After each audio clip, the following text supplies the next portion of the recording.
روزی در کنجی از میدان روستا نوازنده خوش‌ذوق عده‌ای از اهالی را گرد هم آورده بود و بساط لهو و لعب پهن می‌کرده بود. کت خدا آقا، رفتم آوردمش خدمتتان. مردک، این چیست که با خود آورده ای و در ده ما معرکه گرفته ای؟ این سنتور است جناب، نوعی ساز است، می نوازانم و مردم را می شادمانم. اگر ساز است پس چرا اینقدر شاد است؟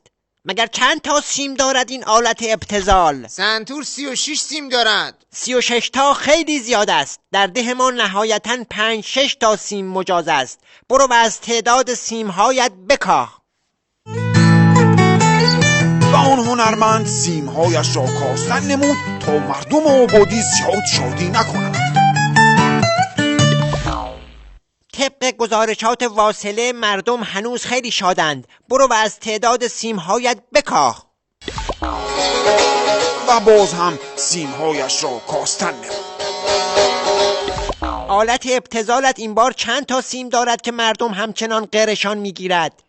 کت خدا آقا، این ستار است. خب معلوم است ستار 3 تا سیم دارد.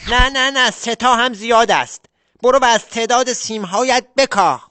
آقا آخر بدون تار که من نمیتوانم بنوازانم. چرا میتوان؟ قال برو بهش نشان بده که چطور میشود.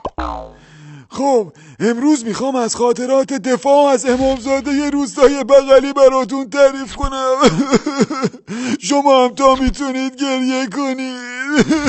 اون عقبی ها گریه هاتون شله نبودی ببینی شهرازای دوانده هبین ایدی بانه هبین ایدی نایدن